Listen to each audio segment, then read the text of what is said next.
Singaraja. Follow Instagram Pro1 RRI Singaraja, Facebook Pro1 RRI Singaraja. Kanal informasi dan inspirasi. Ujung tombak kita ini adalah perbekal ini gitu loh, yang menyampaikan informasi yang benar ke masyarakatnya. Jangan takut melaporkan pelaku-pelaku penempatan non prosedural ke polsek atau kemana gitu, dia curiga, silakan. Masyarakat Bali pada umumnya itu pintar-pintar banget. Ada yang bisa bikin ini, ada yang bisa bikin itu. Karena kendala lah mereka membuat mereka males.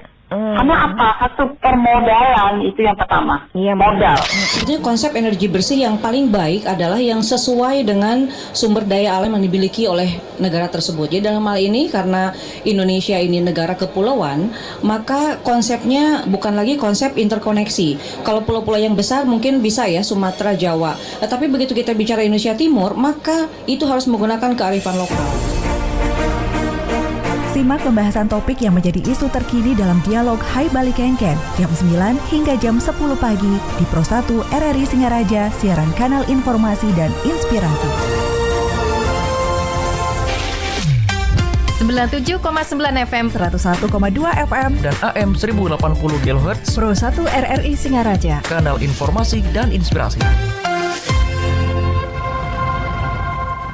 terima kasih pendengar, Anda masih bersama kami di frekuensi FM 97,9, 101,2 MHz dan AM 1080 kHz. Atau Anda juga bisa dengarkan melalui aplikasi RRI Digital dan streaming kami di rri.co.id atau melalui channel YouTube kami di RRI Singaraja Official.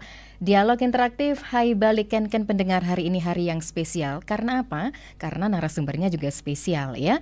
Langsung saja kami sapa Wakil Ketua 1 DPRD Provinsi Bali, Bapak Dr. Inyoman Sugawekori, SEMM AKCA. Selamat pagi, Pak Sugawekori. Selamat pagi, Om Swastiastu. Om Swastiastu. Selamat datang di RRI Singaraja, Bapak. Ya, terima kasih. Bagaimana kabar Bapak?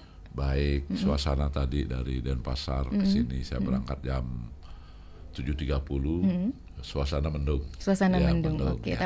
tapi di sini Asmkare cerah. cerah ya, Singaraja, baik. ya. Ya, lalu lintasnya lancar ya Pak ya? Lancar. Ya.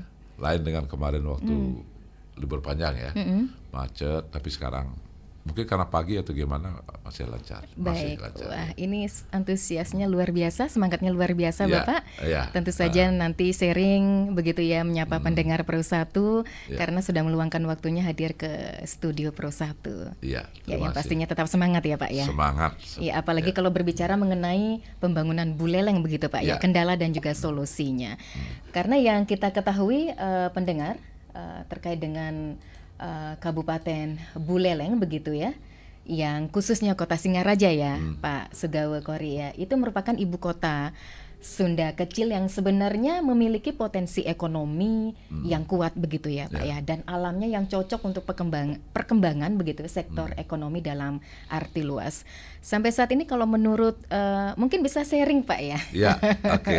Bisa sharing terkait pembangunan Buleleng begitu dulu, sekarang dan juga di masa yang akan datang. Nggih. Silakan Bapak. Ya, saya sebagai orang Buleleng ya. Iya. Saya dari Banyuatis. Dari dulu sangat bangga menjadi putra Buleleng.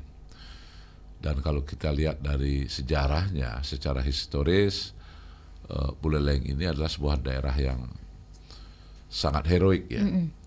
Jadi Belanda memerlukan 2 kali ekspedisi untuk menundukkan Buleleng. Iya. Dan kemudian Buleleng ini adalah 50 tahun lebih awal dibandingkan daerah lain di Bali ini. Prioritas ditundukkan karena memang kekuatan perlawanannya. Karena menurut Belanda mungkin itu kalau Buleleng sudah bisa ditundukkan, baru yang lain lebih gampang. Gitu. Nah kemudian setelah itu kita lihat bahwa Buleleng adalah daerah yang paling maju dibandingkan daerah lain. Yeah. Itu paling tidak tahun 60-an kita adalah pusat ekonomi ya. Semua ekspor, kegiatan ekspor itu dipusatkan dari Pabean ini, apakah itu kopi, kemudian juga ternak, babi, sapi, dan lain sebagainya terkoneksi ke Singapura dan ke Hong Kong ya. Iya. Kemudian Buleleng bisa menjadi pusat pendidikan ya, pendidikan yang pertama sekolah-sekolah. Jadi hampir senior-senior yang menjabat, yang sekarang sudah pensiun mungkin atau sudah almarhum itu adalah mendapat pendidikan di Buleleng. Kemudian juga pernah menjadi ibu kota sudah kecil. Nah kemudian perjalanannya setelah kebijakan politik pada saat itu memindahkan ibu kota dari Singaraja ke Denpasar, secara pelan memang kondisi Buleleng ini, kebanggaan itu menjadi surut ya. Nah kemudian tahun 2004 setelah pemilihan langsung bupati wakil bupati itu kita sudah 25 tahun sekarang ini. Nah ternyata selama 25 tahun kita dibangun oleh teman-teman kita yang mantan-mantan bupati, wakil bupati terdahulu yang telah, saya yakin juga telah mengerahkan segala kemampuannya untuk membangun Buleleng ini. Tetapi faktanya kita, Buleleng ini ternyata masih jauh dibandingkan dengan perkembangan yang dialami oleh kabupaten dan kota yang lainnya. Jadi kalau kita ingin melihat capaian dari sebuah pembangunan, itu ada namanya indikator. Ada alat ukur untuk menilai sejauh mana sih tingkat keberhasilan pembangunan kita. Saya menunjukkan dari sekian banyak indikator 3 hal yang mendasar, yaitu indeks pembangunan manusia ya. Jadi ini dilihat dari kesejahteraan, tingkat pendidikan, kemudian juga kesehatan. Ini tahun 2010 kita berada pada ranking 5. Di 2010 ya Pak. Tapi 2023 kita melorot ke ranking 6. Jadi pastilah itu di bawah Badung, di bawah Denpasar, di bawah Gianyar, di bawah Tabanan, mungkin lebih lagi satu ini mungkin di bawah daerah lain seperti apakah di bawah Jemberana atau Klungkung gitu. Nah, kemudian dari segi pertumbuhan ekonomi, pertumbuhan ini kan salah satu alat ukur untuk kalau tidak ada pertumbuhan ekonomi pasti tidak akan ada kesejahteraan. Jadi pertumbuhan ekonomi yang merata, berkeadilan, nah itu adalah salah satu alat untuk mengukur tingkat kesejahteraan. Nah pertumbuhan ekonomi kita tahun 2011 Buleleng ini itu mencapai ranking 4 ya. Tapi 2023 kita justru menurun ke ranking 6. Nah ini berarti banyak faktor penyebabnya ya Pak. Penyebabnya ya. Kemudian yang ketiga ini tingkat kemiskinan, persentase tingkat kemiskinan. Kita tahun 2010 pernah mencapai ranking 4 kita. Artinya mempunyai penduduk miskin tertinggi nomor 4. Tapi 2023 justru ranking tertinggi nomor 2 kita. Tertinggi. Jadi artinya dari berbagai indikator kita belum berhasil melaksanakan pembangunan kita dibandingkan dengan kemajuan kabupaten, kota dan lain di Provinsi Bali ini. Iya. Apakah cukup menambah indikator lagi Bapak? Karena 3 indikator itu apakah menjamin begitu? Iya, ini sudah satu gambaran. Ada indikator lain seperti misalnya tingkat PDRB per kapita, sama juga PDRB per kapita itu kita dari nomor 4 menjadi nomor 6 juga. Jadi ini adalah harus menyadarkan kita seluruh masyarakat Buleleng bahwa kondisi kita ini adalah seperti itu. Buleleng ini seperti itu. Harus ada hal-hal yang khusus, terobosan yang harus dilakukan ke depan. Kira-kira seperti apa terobosan itu Bapak? Jadi kalau kita ingin melakukan terobosan itu pasti harus ada komitmen dulu. Siapa yang memimpin Buleleng ini ke depan. Jadi kalau komitmen mereka ini yang harus diletakkan terlebih dahulu. Kalau menurut pendapat saya, kalau kita ingin memperbaiki Buleleng ke depan ini, maka kita harus meletakkan 3 komitmen mendasar. Yang pertama adalah, jadi kita harus komit membangun dan melayani seluruh masyarakat Buleleng. Itu dulu, komitmen itu. Kemudian yang kedua, jadi kalau kita membangun dan melayani seluruh masyarakat Buleleng ini, harus atas dasar, jangan kita berpikir untuk masa jabatan kedua dulu. Kenapa? Karena kalau kita sekarang begitu ditetapkan sebagai pemimpin, sudah meletakkan positioning untuk masa jabatan kedua, berarti kita cenderung akan membangun Buleleng ini terhadap hal-hal yang sifatnya cepat mendapat tepuk tangan. Jadi tidak melakukan hal yang mendasar untuk Buleleng ini. Jadi apa yang senang populis, kemudian cepat mendapat tepuk tangan masyarakat, itu yang dilakukan. Padahal yang dibutuhkan membangun Buleleng ke depan adalah hal-hal yang sifatnya mendasar dan berjangka panjang. Oke, itu memang sudah terlihat dari Buleleng dulu, sekarang dan juga mendatang. Ya, Pak? kemudian ada yang ketiga. Yang ketiga ini, Buleleng ini harus dibangun dengan semangat bebas korupsi. Jadi kalau sudah motivasinya adalah untuk korupsi, tidak bebas korupsi, maka akan cenderung yang dibangun apa? Proyek. Karena di dalam proyek itulah ada potensi-potensi untuk kalau ada niat seseorang melakukan korupsi. Kalau tiga hal ini dilakukan, maka saya yakin Buleleng ini bisa kita perbaiki segera ke depan. Nah, komitmen ini tidak cukup. Harus dilakukan melalui program-program yang sesuai. Nah, contoh ini misalnya program ke depan ini, saya menyebarkan tadi komitmen adalah membangun seluruh masyarakat membangun dan melayani seluruh masyarakat Buleleng. Siapa itu masyarakat Buleleng? Masyarakat Buleleng ini salah satunya ya. Jadi adalah kaum petani, kaum nelayan, kaum peternak, kaum UMKM, kemudian kaum usaha kecil, termasuk juga ASN ya.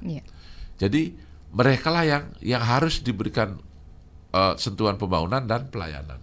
Contoh petani. Petani di Buleleng ini kurang lebih 34% masyarakatnya tergantung sektor pertanian. Buleleng adalah daerah yang terluas. Jadi 23,60% dari luas Bali. Kemudian penduduknya juga terbanyak, itu 18% lebih. Jadi petani ini selama ini menurut saya ini sangat kurang perhatian dari pemerintah sebelumnya ini. Sangat kurang. Karena apa? Karena memang membangun pertanian ini kan berjangka panjang. Nanam pohon itu hasilnya kan 6-7 tahun kemudian. Itu tidak menarik. Apalagi memang Buleleng itu potensi pertaniannya memang cukup Sangat menjanjikan, tinggi, begitu, ya. cukup tinggi Apalagi juga nanti ya, ada Pak. pengembangan IKN dan sebagainya. Nah, jadi untuk petani ini harus kita prioritaskan sekarang. Caranya apa? Caranya pemerintah hadir untuk menekan ongkos produksi pertanian. Kemudian pemerintah hadir untuk memberikan produksi petani itu mempunyai nilai tambah yang lebih tinggi. Kemudian pemerintah hadir untuk bagaimana membuka pasar-pasar sehingga pasar terbuka, permintaan menjadi naik, harga menjadi lebih tinggi. Nah, contoh yang pertama masalah bagaimana pemerintah membantu menekan ongkos produksi. Ongkos produksi pertanian itu apa yang paling utama? Pupuk. Pupuk selama ini adalah komponen mahal untuk pertanian. Inilah pemerintah hadir, kita berikan petani pupuk gratis. Wah, apa bisa? Kalau menurut saya bisa kalau kita membuat kegiatan yang terintegrasi. Contohnya adalah Bupda atau Bumdes, kita berikan pendidikan pelatihan, peralatan, mesin dan sebagainya, pelatihan sertifikasi untuk membuat pabrik, membuat pengolahan pupuk organik, kompos. Dari mana sumbernya? Sumber dari seluruh sampah masyarakat. Nah, dari sampah masyarakat ini diolah menjadi kompos, pupuk organik. Apa benar bisa? Saya sendiri melakukan di kampung saya di Banyuwangi.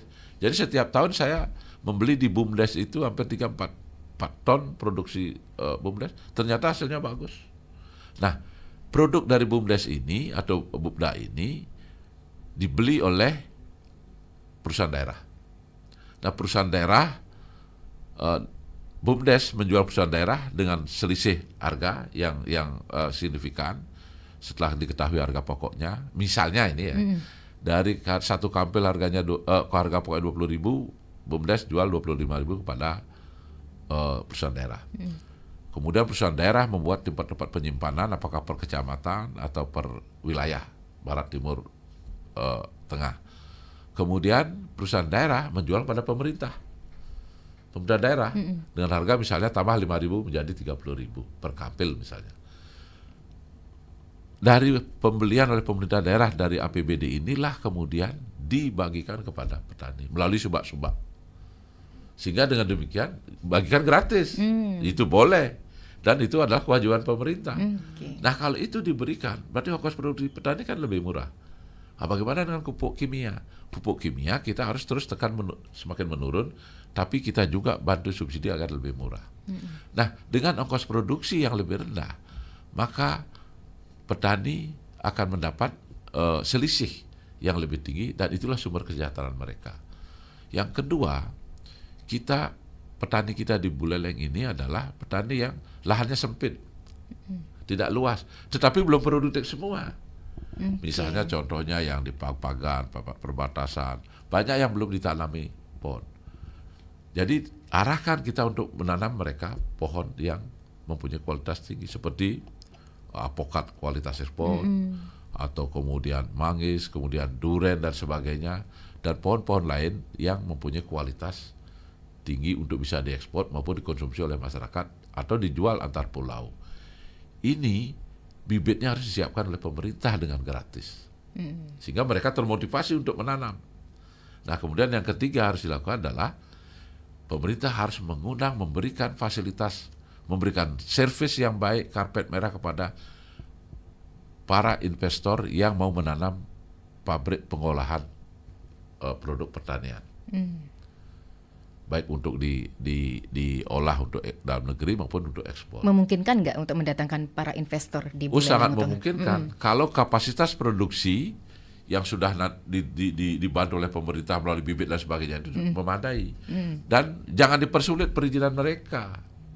Bila perlu kalau memang bisa dibantu, apakah tax holiday, bebas pajak dulu, silakan. Yang penting industri ini akan bisa menyerap produk pertanian. Jadi produk pertanian yang diserap oleh industri maupun konsumsi masyarakat maupun ekspor, ini kan meningkatkan permintaan. Di mana-mana rumusnya permintaan meningkat, itu harga akan makin naik. Yeah. Itu salah satu contoh bagaimana kita membangun pertanian kita. Dan kalau itu yang terjadi, maka banyak generasi muda yang tertarik dan bangga menjadi petani kembali. Nah, kemudian selanjutnya kita juga tidak bisa hanya seperti itu. Kita harus membangun tingkat kesejahteraan masyarakat Buleleng dengan rumus yang sederhana. Rumus yang sederhana itu bukan sederhana ya, rumus cara meningkatkan kesejahteraan itu. Apa itu melalui saja itu, pertumbuhan ekonomi. Jadi rumusnya itu adalah AE sama dengan C plus I plus government expenditure plus export min import. Itu rumus ekonomi pembangunan itu. Nah, sekarang C itu apa? Konsumsi masyarakat. Konsumsi masyarakat itu atau daya beli masyarakat itu harus tetap didorong meningkat dengan cara apa? Menciptakan kesempatan kerja, menciptakan daya beli. Masyarakat yang tidak mampu harus diberikan subsidi. Kemudian tingkat kesehatan masyarakat harus diberikan subsidi. Pendidikan harus diberikan subsidi oleh pemerintah yang tidak mampu. Kemudian ini investasi. Nah, investasi inilah yang harus kita dorong, karena investasi ini yang akan menyerap tenaga kerja untuk meningkatkan daya beli. Apa yang harus dilakukan? Kita harus bangun Bandara Bali Utara ini. Kita harus kembangkan pelabuhan Celukan Bawang menjadi pelabuhan barang, penumpang, pelabuhan kapal pesiar.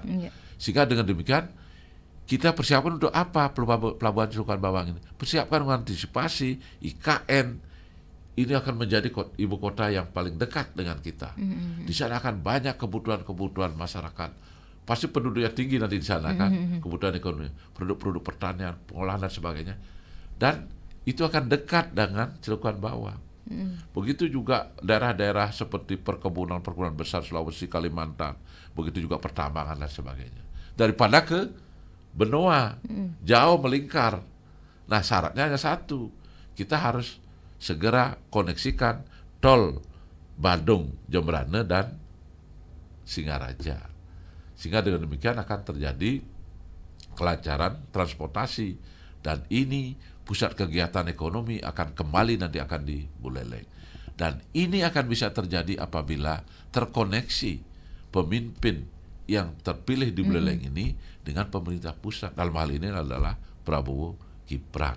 Jadi oleh karena demikian, ini adalah cara kesempatan bagi masyarakat Buleleng untuk bagaimana memperbaiki kondisi pembangunannya menuju ke arah yang lebih baik ke depan ini. Iya, berarti banyak sekali perbandingannya Pak ya, pembangunan Buleleng dulu, sekarang dan juga masa mendatang. Masih banyak hal ataupun banyak sektor yang harus diperbaiki, ditingkatkan demi kesejahteraan masyarakat Buleleng itu sendiri ya Pak? Ya, misalnya saja untuk penyerapan tenaga kerja kita sekarang sedang sangat berkembang itu tenaga kerja ke luar negeri. Anak-anak muda kita termasuk dari Buleleng tenaga kerja. Tetapi padahal mereka itu adalah pahlawan devisa ya. Jadi perhatian pemerintah belum banyak terhadap mereka. Kalau menurut saya ke depan ini mereka yang bisa berangkat itu kan yang sudah mempunyai pendidikan pariwisata, apa D1, D2 dan sebagainya. Tapi kan banyak juga tamat-tamatan SMA umum ya atau SMK yang tidak terkait dengan pariwisata ingin juga bekerja di luar negeri. Tapi kan belum memenuhi syarat. Nah, disinilah pemerintah hadir untuk membantu mereka, memberikan pendidikan gratis kepada mereka sehingga mereka bisa memenuhi syarat untuk ikut ke luar negeri. Nah, kemudian mereka didorong kalau sudah mempunyai job letter, ya kita dorong ke LPD, ke BUMDes dan sebagainya sehingga mereka terkoneksi di tingkat desa ekonominya. Nah, yang tidak diperhatikan selama ini adalah bagaimana mereka ketika sudah mempunyai uang dari pekerjaannya. Jadi mereka tidak pernah diajarkan bagaimana untuk mengelola investasi, mengelola keuangan, atau kalau ingin dia menjadi seorang entrepreneur. Nah, itulah kehadiran pemerintah. Jadi ketika mereka sudah 1, 2, 3 tahun berhasil punya modal, dia diberikan pendidikan oleh pemerintah daerah di sini. Ya jangan bayar, harus pemerintah hadir di sini. Jadi pendidikan, kalau dia tertarik ke entrepreneur, kita berikan pelatihan untuk entrepreneur, wirausaha. Atau kalau dia ingin bagaimana mengelola keuangan biar tetap aman untuk masa depan anak-anaknya, ya kita kasih pendidikan itu. Sehingga dengan demikian mereka selesai dari tingkat mengikuti pekerjaan luar negeri, pulang itu dia punya modal dan dia mempunyai masa depan. Bukan setelah sampai di Singaraja di Buleleng kembali, dia tidak bisa mengelola uangnya, akhirnya kembali menjadi tidak punya uang lagi. Balik lagi kerja setelah itu sampai dia umurnya sudah senior, akhirnya tidak punya pegangan masa depan. Inilah yang harus kita dorong kepada masyarakat. Sehingga dengan demikian pemerintah ini harus hadir dalam arti pemerintah harus memberikan solusi kepada yang tidak mampu ditangani oleh masyarakat dan itu bermanfaat untuk kepentingan pembangunan ke depan termasuk pengembangan SDM. Jadi itu. Ya. Oke, ya, yang pastinya ya Pak Sugawokori, ini pemerataan dan peningkatan kualitas pembangunan begitu ya, serta peningkatan produktivitas untuk penguatan daya saing daerah itu tentu harus menjadi fokus utama begitu ya Pak Nyamannya. Jadi kualitas SDM ini adalah hal yang sangat prinsip. Jadi kita harus dimana-mana pun, bukan saja di Buleleng ini, dimanapun di dunia ini, siapa yang akan memenangkan persaingan global itu apabila mereka mempunyai sumber SDM yang lebih baik. Nah, oleh karena demikian maka pemerintah juga harus hadir di dalam, pertama bagi masyarakat miskin, masyarakat yang tidak mampu, inilah yang paling rentan terhadap kualitas SDM karena dia tidak mampu membiayai pendidikannya.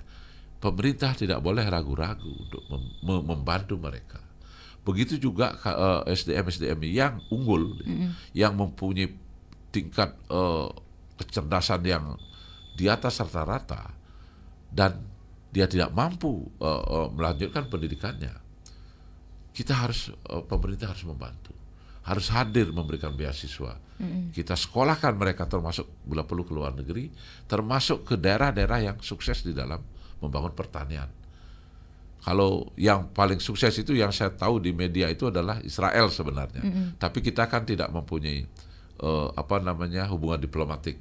Tetapi Israel kan mempunyai anak didik dia, seperti di beberapa negara Afrika. Jadi ya kita belajarnya ke sana. Jadi sehingga dia pulang, dia bisa mengembangkan bagaimana itu daerah kering aja bisa dijadikan pertanian yang unggul. Tapi kita kan daerah subur subur tapi sempit wilayah kita. Nah, ini yang harus diberikan generasi muda kita pendidikan-pendidikan yang mumpuni di daerah-daerah yang maju. Nah, kemudian seperti misalnya sekolah SMA Bali Mandara yang dulu itu adalah untuk salah satunya anak-anak miskin, ya diberikan pendidikan yang dengan kualitas yang baik. Ya, ini harus dilanjutkan. Jadi yang baik itu jangan dihentikan, harus dilanjutkan. Sehingga dengan demikian kita sesuai dengan undang-undang dasar kita. Jadi semua masyarakat mempunyai hak untuk mendapat pendidikan yang layak gitu ya. Baik, ya kita juga mengundang atensi ataupun memberikan kesempatan begitu ya Pak.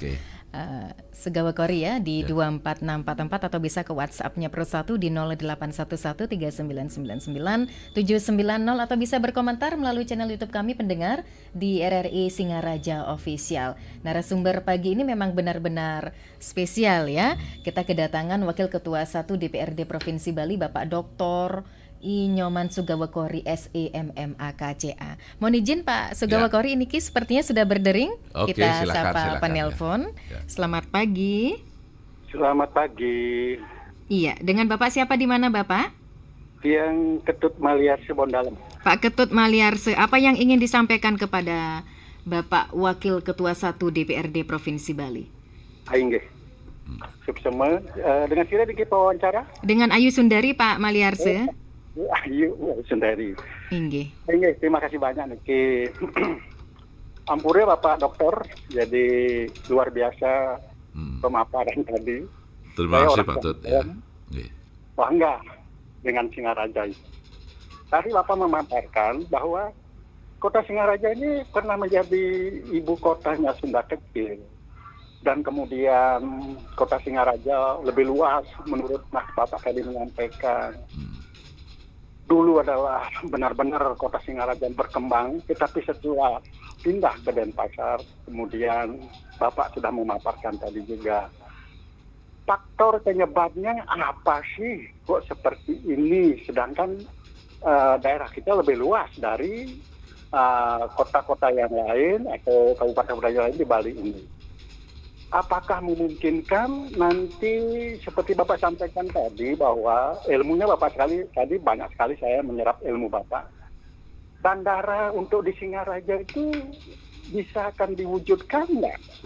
Karena Bapak sebagai yang terhormat wakil DPRD Provinsi Bali yang saya kenal Bapak, tetapi Bapak mungkin nggak kenal saya karena Bapak moncer sekali, luar biasa. Nah, kemudian yang ketiga Bapak, ampure niki, kita kan boleh dikatakan kalah dengan kabupaten lain. Perkembangan ekonominya, pariwisatanya, budayanya, sedangkan kita juga kalau mau berkembang tidak kalah. Apakah tidak salah? Ini adalah karena koneksi dari pemerintahan, dari pemerintah sendiri mungkin mismanagement untuk pengembangan kota Singaraja. Ampure niki Bapak, jangan... Bukan kota Singaraja saja Pak, Kabupaten Buleleng gitu ya, Kabupaten Buleleng. Kabupaten Buleleng, maaf Buleleng. Yang akhir ini Bapak dengan pantun, numbas mana sering mangupure, jadi wenten kaos sering taliwang, numbas mana sering mangupure, yang wenten raos titiang iwang, titiang nunas gang sinampure Pak Doktor, ampure. Iya. Bu Ayu Sundari, terima kasih. Inggih. Rahayu. Nggih. Matur suksema niki Pak Maliarse, wah bagus sekali ya apresiasi yang disampaikan oleh Pak Maliarse sampai menyerap ilmu yang disampaikan oleh Pak Sugawa Kori niki. Selain Pak Maliarse, sebelum ditanggapi oleh narasumber, kita menyapa kembali pendengar. Selamat pagi. Selamat pagi, Om Swastiastu. Om Swastiastu, inggih. Sareng Pak Narte. Nggih, Bu Ayu Jegek, terima kasih, betul. Inggih. Napi yang ingin disampaikan oleh narasumber yang spesial pagi ini? Iseng dan Pak Man Sugawa. Sahabat sejak zaman Belanda dulu ini. Oh gitu. Dari tahun berapa ini kalau boleh tahu? Tahun 80-an itu. Tahun 80-an. Oh, jadi 90-an ya. Wah, 90. Ini reuni kembali di udara ya? Reuni anggota DPR ini. Oh gitu. Anak saya titip Mudah-mudahan dia bisa walaupun tidak jadi. Iya. Intinya Ya. kaderisasi gitu lah. Ya. Nggak tahu dia kok kesana gitunya.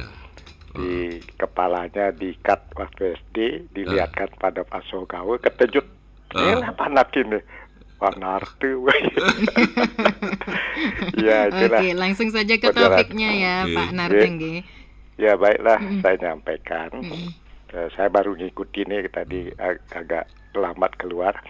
Yang lainnya tidak tahu saya apa disampaikan. Mungkin Pak Nyoman ini sebagai pengamat ekonomi yang sudah sering berkecimpung bidang paparan pembangunan Bali dan Buleleng khususnya. Saya melihat bahwa waktu ini juga HUT Kota Singaraja, PJ Bupati, bangga menjadi orang Buleleng. Nah, kebanggaan ini mungkin bisa dipandang dari sudut apa aja yang bisa mengangkat perekonomian rakyat dan kesejahteraan rakyat. Di mana salahnya? Katakanlah sumber daya alam cukup, baik dari laut, perkebunan, pertanian. Apakah manajemen pengelolaannya, katakanlah beras cukup, beras merah Banyuatis, mahal tapi ngidang meli seger. Ya. Nah, kadang-kadang gabah dikirim ke Jemberana, saya punya sawah waktu ini. Tadi konan bayar Pak Dewa kene tiangnya, nggih Pak kari jual ke negara. Wih, adi ke negara beras gabah raga uli beleleng. Oh, kene ini kuang di ini Pak penggilingannya. Nah, mungkin ini Dinas Pertanian yang punya gawe. Sehingga kita jangan kalau Tabanan disebut apa gudang beras, Buleleng gudang apa ngon? Jangan gudang narkoba, tapi gudang buah dan sebagainya. Nah, di mana kelirunya ekspor impor, apa ada kargo dibentuk sehingga jangan terus-terusan gini. Bi tabiane bonyo, bi poe bonyo, bi sumagane. Nah, jadi kan rugi masyarakat. Itu pertama. Kedua, sering berkembang sekarang Pak, syaratnya apalah pengembangan wilayah ini, baik airport maupun pelabuhan bisa dihidupkan kembali, mengangkat perekonomian Bali, Buleleng, karena ada istilah bangkitkan kembalikan Bulelengku. Jangan wacana aja.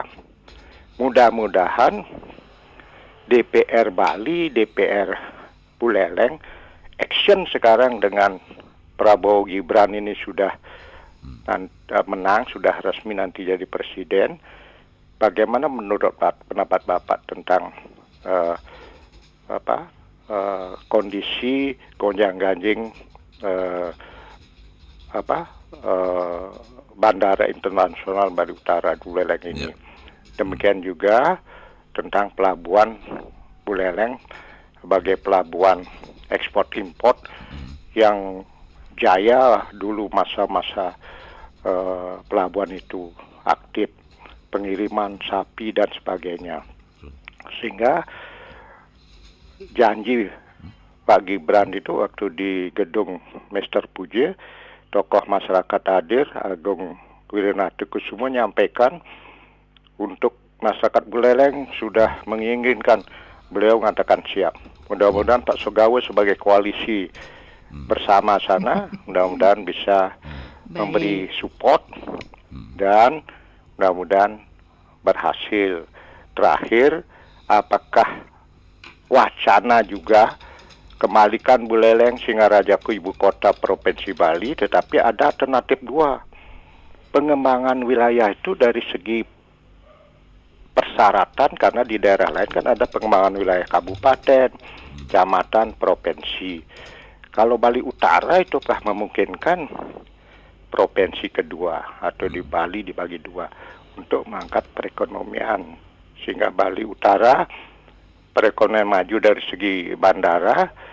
Adakah keuntungan dan kekurangannya sehingga tidak jadi penonton di negeri sendiri. Sekian, terima kasih. Om Santi Santi Om. Inggih, terima kasih Pak Narte atas atensinya. Wah, ini antusiasme masyarakat Buleleng luar biasa Bapak ya, menyampaikan apa yang menjadi topik bahasan kita pagi ini. Jadi kita tegaskan apa yang pendengar sampaikan, dimohon sesuai topik ya, dan juga kapasitas dari narasumber itu sendiri.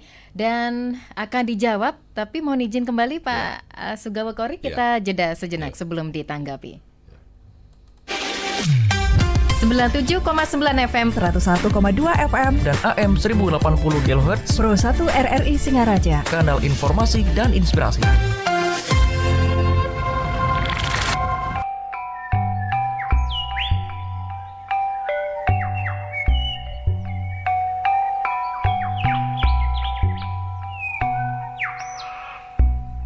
Pendengar, Tugu Singa Ambara Raja dibangun untuk mengenang keperkasaan Ki Gusti Ngurah Panji Sakti. Beliaulah seorang penguasa wilayah utara Pulau Dewata Bali di tahun 1660 yang berhasil membangun wilayah tersebut menjadi maju dan disegani. Patung Singa Ambara Raja dilambangkan singa bersayap yang mencengkram buah jagung gembal. Itu melambangkan kekuatan, kesatria, kekuasaan pemimpin Bali Utara yang gagah berani. Patung ini tepat berada di tengah kota Singaraja, yaitu di pertigaan depan kantor Bupati Buleleng saat ini. Patung ini ditunjang oleh tugu yang berbentuk bunga teratai berkelopak 9 yang menandakan Kabupaten Buleleng terdiri dari 9 kecamatan. Bulu-bulu panjang di kedua sisi sayap berjumlah 30 helai, melambangkan tanggal lahirnya kota Singaraja. Bulu-bulu itu tumbuh dari 3 buah tulang sayapnya yang melambangkan bulan lahirnya kota Singaraja. Sedangkan bulu halus yang menutupi seluruh tubuh singa berjumlah 1604. Itu melambangkan tahun lahirnya kota Singaraja. Jadi, dapat disimpulkan kota Singaraja lahir pada 30 Maret 1604 dan tugu ini diresmikan pada 30 Maret 1971 sebagai maskot kota Singaraja.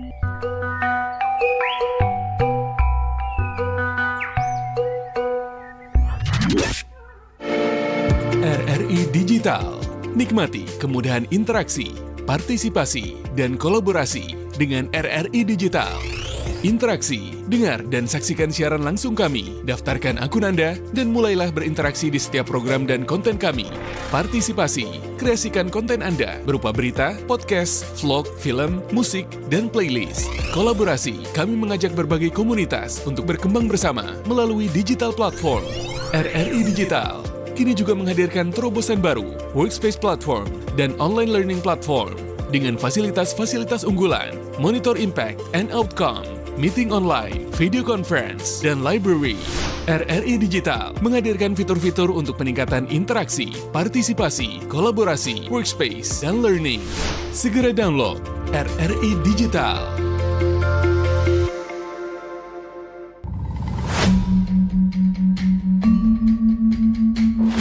Pendengar, Museum Sunda Kecil, sejarah tentang bekas pelabuhan Buleleng sejak abad ke-18 sebagai pusat perdagangan, masa penguasaan Bali oleh Hindia Belanda pada tahun 1846, dan terpilihnya kota Singaraja sebagai pusat pemerintahan tentang pembangunan pelabuhan, terminal, kantor, dan jembatan di Buleleng. 97,9 FM, 101,2 FM, dan AM 1080 kHz, Pro 1 RRI Singaraja, kanal informasi dan inspirasi. pendengar dialog interaktif Hai Bali Kenken masih menemani ruang dengar Anda, dan topik yang kita bahas mengenai pembangunan Buleleng, kendala dan juga solusinya. Bersama narasumber Bapak Wakil Ketua 1 DPRD Provinsi Bali, Bapak Dr. Inyoman Sugawokori SEMM AKCA. Mohon izin kembali Pak Doktor, sebelum ditanggapi ada penelpon yang beratensi di 24644. Halo, selamat pagi. Halo, selamat pagi. Iya, Om Swastiastu dengan Pak Anggas. Anggas, Kebutuhan Apaan? Baik, silakan Pak Anggas. Selamat pagi, Om Swastiastu, Pak Nyoman Sugawol. Swastiastu, Pak Anggas. Ya, niki memang dari dulu tokoh luar biasa. Ingin membangun Buleleng. Ini saya luar biasa. Saya mengikuti jejak beliau sejak 4 gubernur dibantu semua. Jadi zamannya Gubernur Bagus Suke, zamannya Bagus Dewa Brate, dan Pak Mangku, dan sekarang Pak Koster. Beliau memang sulit sekali membangun Bali, terutama Buleleng. Nah, ini sekarang begini Pak Nyoman. Sekarang ini kan identik sekali dengan masyarakat Buleleng dengan warna gitu loh. Nah, ini kalau mau membangun Buleleng dengan warna, fanatik dengan warna, saya kira mungkin ini akan begitu-begitu terus selamanya. Nah, harapan saya sebagai masyarakat gitu. Jadi mudah-mudahan dalam konsep ini, saya tahu Pak Nyoman ini kan dipakai pusat, dipakai apapun karena kecerdasan beliau, karena ide-ide cemerlang beliau gitu. Jadi mestinya orang Buleleng harus tahu gitu. Jadi tipe orang seperti apa, yang cerdas seperti apa, yang bisa membangun Buleleng untuk kesejahteraan Buleleng. Beliau konseptornya luar biasa, bahkan dipakai sama saya bicarakan ini ya, dipakai oleh pusat dari kementerian, jadi riset-riset beliau. Nah, sehingga nanti untuk ke depan saya berharap mudah-mudahan tercipta pemimpin yang seperti Pak Nyoman di Buleleng khususnya, biar bisa membantu dan bisa mengadopsi saran dan masukan Buleleng. Artinya landuenang Bulelengi membangun sang-sami bersama-sama, kan itu konsepnya. Yeah. Nah, ini terkait dengan masalah pendidikan dulu kan Pak Nyoman bilang kan kota Singaraja kota pendidikan. Nah, ini dari dulu juga sudah didengungkan itu. Bahkan beliaunya sendiri mengusulkan mungkin biar ada kampus kedokteran. Beliau sudah sampai sekarang. Nah, ini seorang konsepnya karena dulu mungkin ya karena beda warna mungkin nggak tahu lah seperti apa. Banyak yang disekat-sekat oleh pemimpin-pemimpin yang bukan karena beda warna. Nah, sekarang maksud saya sebagai masyarakat, janganlah warna dijadikan suatu pentolan. Jadikanlah bahwa kita mau Buleleng, mau dari warna apa saja, yang penting kita mau Buleleng, kita rangkul bersama-sama. Nah, ini saya kira Pak Nyoman ini punya konsep seperti itu gitu loh.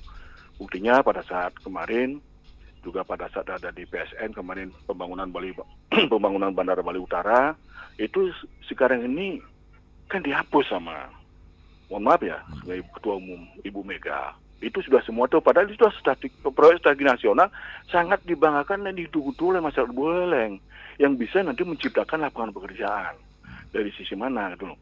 Jadi ini dihapus, makanya orang Buleleng ini kasihan sekali kan merantau ke Denpasar. Jadi intinya bagaimana ke depan sekarang Pak Nyoman sebagai nanti vendor yang ada di Buleleng, nanti mudah-mudahan nanti Pak Nyoman bisa nanti Astungkare di Betari, mungkin nanti lewat di Betari Penyesakti bisa nanti memimpin Buleleng ke depan, sehingga saran-saran dari masyarakat dan adopsi masyarakat tolong diadopsi, seperti bandara, seperti perekonomian juga seperti sekarang ini, carut marut, pertanian terutama ini sekarang juga kan hanya jadi pembicaraan belaka hanya pada saat dijadikan jargon politik pada saat kampanye itu. Kalau saya kan lain dengan Pak Nyoman menilai. Bukan, saya tidak kenal dengan beliau, tetapi saya ikuti jejak digital beliau yang memang benar-benar tulus mengabdikan diri kepada Buleleng berdasarkan RCTI, rasa cinta tulus ikhlas untuk Buleleng. Selamat Pak Nyoman, tolong perjuangkan bandara, apalagi sekarang bandara ini adalah sudah satu pintu dengan pemimpin yang di pusat. Semoga Bapak bisa ke depan bisa memperjuangkan bandara dengan Bapak Presiden Prabowo yang terpilih.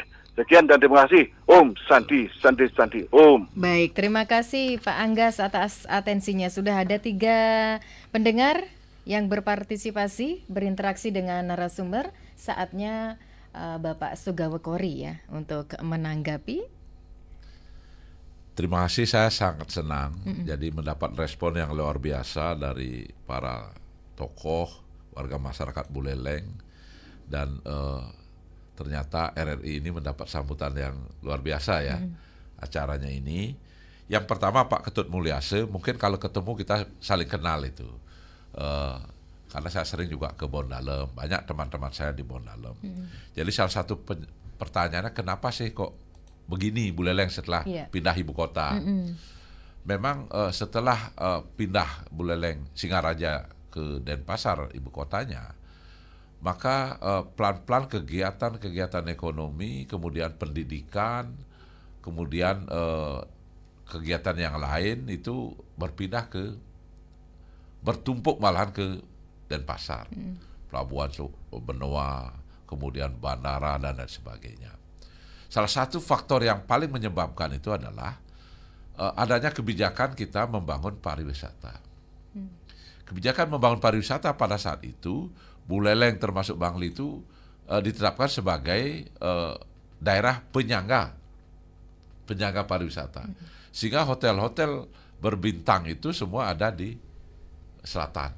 Termasuk juga kebijakan-kebijakan di dalam pengembangan pariwisatanya. Karena kita penyangga, jadi tidak dibangun secara prioritas. Nah, akhirnya berkembanglah pariwisata menjadi ujung tombak ekonomi di Bali ini, dan itu berpusat di selatan, khususnya di Badung.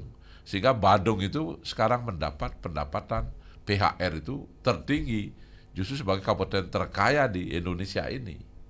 Sedangkan pariwisata ini kan dibangun berbasiskan pariwisata budaya. Budaya itu membangun pariwisata di Bali ini bukan budaya Bandung saja, budaya Denpasar, tapi budaya Bali. Oleh karena demikian, dulu itu sebagian PHR itu disisihkan ke provinsi untuk dibagikan kepada daerah-daerah penyangga pariwisata. Tetapi ada kebijakan baru dari Badung beberapa tahun yang lalu, 2018-2019, itu akhirnya itu ditarik. Ya sekarang memang dibagi-bagikan, tapi kan mekanisme tidak melalui perencanaan yang matang, melalui hibah-hibah itu. Mudah-mudahan nanti bisa dikoreksi hal ini. Kemudian pertanyaan yang kedua itu adalah apakah bandara ini bisa diwujudkan?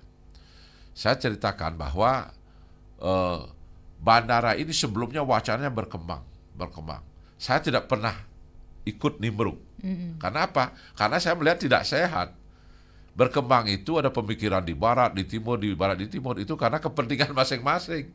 Jadi yang kebetulan sudah punya investasi di timur, bandara di timur. Yang sudah di barat, bandara di barat.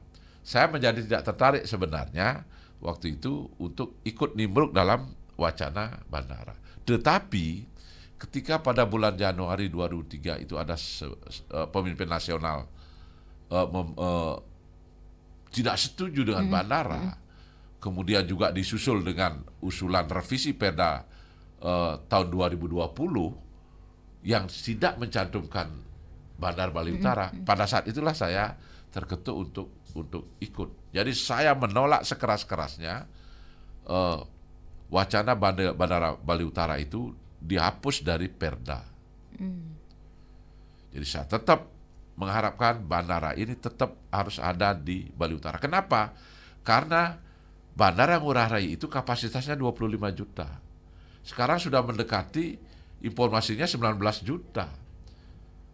Sebentar lagi sudah akan penuh kapasitasnya dan Ngurah Rai tidak bisa dikembangkan lagi. Runway tidak bisa ditambah. Jadi kalau di Cengkareng kan bisa 2 itu runway-nya. Kalau ini tidak bisa. Kalau dia ditambah berarti harus menghapus satu desa. Sudah tidak mungkin. Satu-satunya jalan adalah di Bali Utara, kawasan yang bisa. Nah, oleh karena itu, maka saya waktu itu selaku pimpinan Partai Golkar, selaku wakil ketua, mendesak dengan keras tetap harus masuk dalam Perda tentang RT RWP.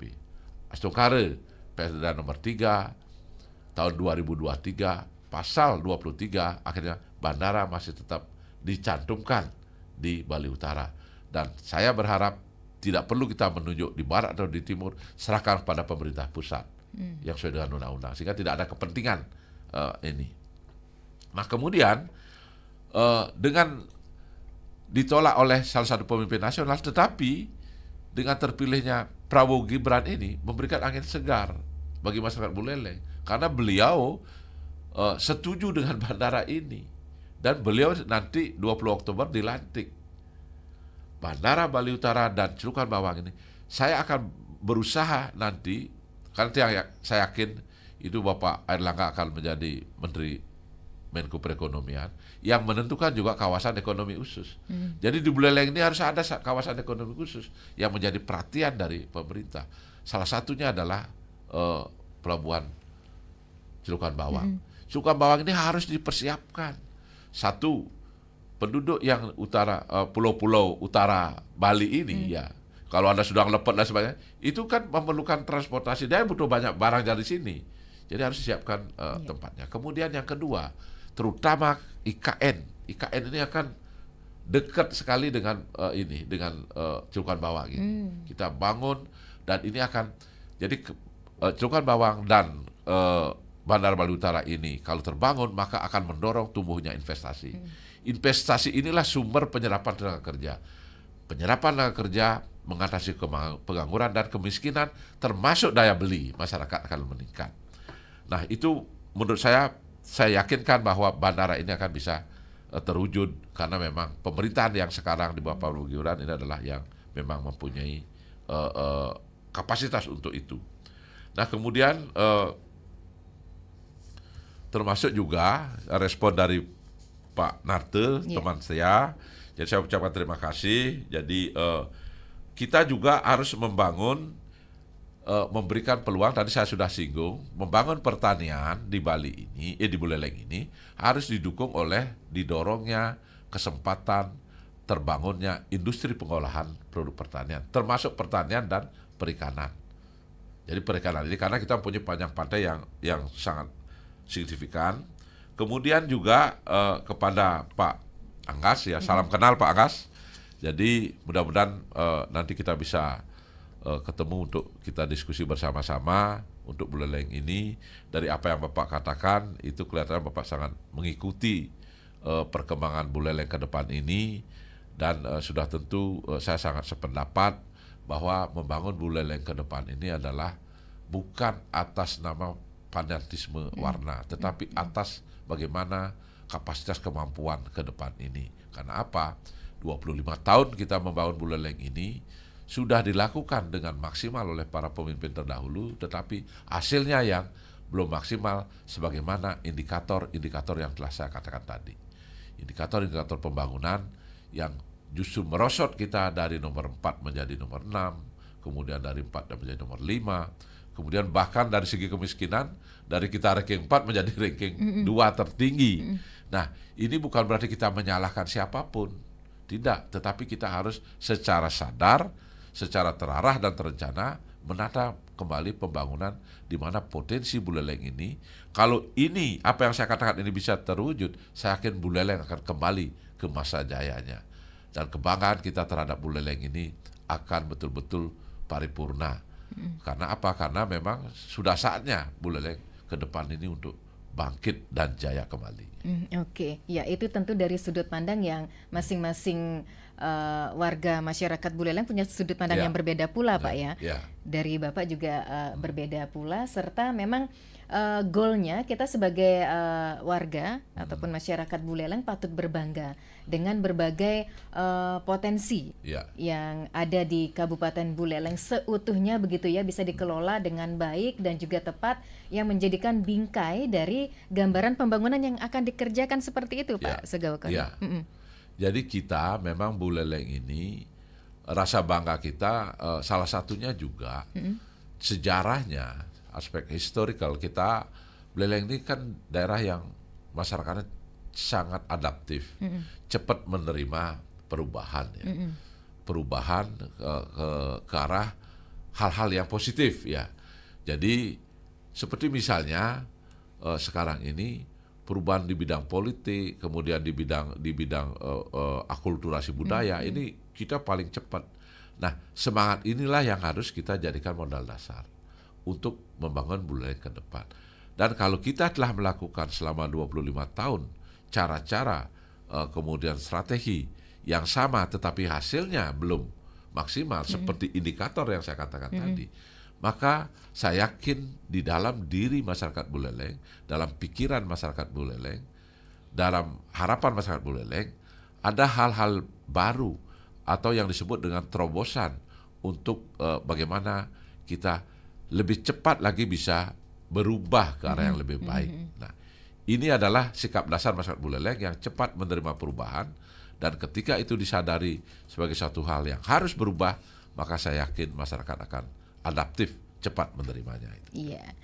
Baik Pak Segawakari, Koriniki, karena keterbatasan waktu begitu ya. Sebagai penutup, bisa disampaikan pesan penting apa Bapak yang ingin Bapak sampaikan terkait topiknya pembangunan Buleleng, kendala dan juga solusinya, karena tadi sudah panjang lebar Bapak sampaikan, sharing-sharing informasinya terkait pembangunan di Buleleng dulu, sekarang dan juga di masa mendatang. Ini memang menjadi PR buat kita bersama begitu kita ya Pak semua, kita semua. Oke, silakan Bapak.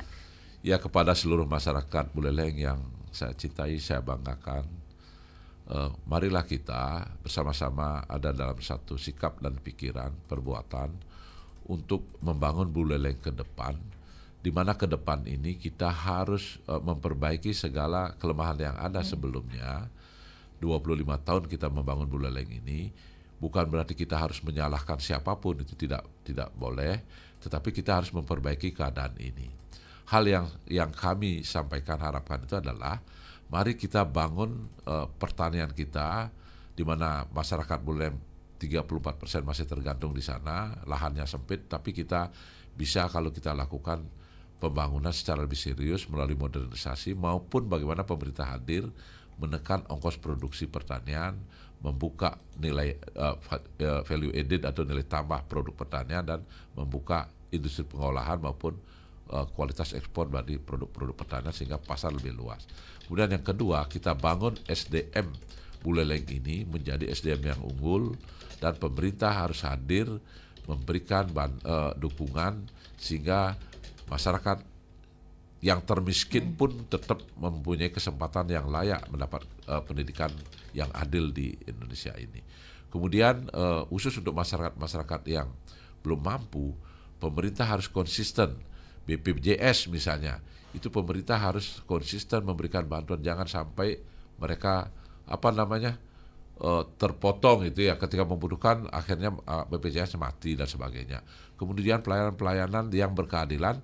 Oleh karena demikian, data tentang penduduk miskin ini harus betul-betul diupdate sehingga yang berhaklah yang mendapatkan ini. Kemudian yang ketiga, kita harus mendorong investasi skala besar yang ada di Buleleng ini. Salah satunya adalah dua hal, yaitu Bandara Bali Utara, kemudian juga Pelabuhan Celukan Bawang. Baik. Inilah yang harus kita bangun, berikan prioritas, dan terkoneksi dengan pemerintahan Prabowo Gibran yang terpilih oleh masyarakat, termasuk di masyarakat Buleleng ini. Kesempatan ini tidak boleh kita sia-siakan untuk meletakkan dasar-dasar kemajuan sehingga Buleleng kembali nanti ke depan dalam 5 tahun, 10 tahun lagi itu menjadi daerah yang bukan lagi di ranking 5, di ranking 6, tapi mari kita letakkan paling tidak di ranking 2, syukur kalau bisa ke ranking 1 untuk Bali dan Indonesia. Mari kita satukan pikiran, kemudian ucapan dan perbuatan untuk kebaikan kita bersama. Baik. Terima kasih. Wah, luar biasa. Terima kasih Bapak, pesan-pesan pentingnya terkait topik pembangunan Buleleng, kendala dan solusinya. Yang pastinya terima kasih Bapak Dr. Inyoman Sugawokori SEMM AKCA selaku Wakil Ketua 1 DPRD Provinsi Bali atas waktu dan kesempatannya hadir ke studio Pro 1 menyapa pendengar Pro 1 dan apa yang disampaikan oleh pendengar tadi Niki mudah-mudahan bermanfaat Pak ya untuk kita semua, termasuk juga pemaparan yang Bapak sampaikan demi kemajuan Buleleng. Kita patut berbangga sebagai orang Buleleng. Baik Bapak, selamat beraktivitas kembali. Yang pastinya apapun yang Bapak lakukan aktivitasnya untuk hari ini mudah-mudahan berjalan lancar tanpa satu halangan apapun. Salam sehat selalu. Terima kasih. Iya, pendengar, demikian dialog interaktif Hai Balikan untuk edisi awal pekan ini Senin 29 April 2024. Terima kasih atas kebersamaannya dan sampai jumpa. 97,9 FM, 101,2 FM, dan AM 1080 kHz Pro 1 RRI Singaraja. Kanal Informasi dan Inspirasi.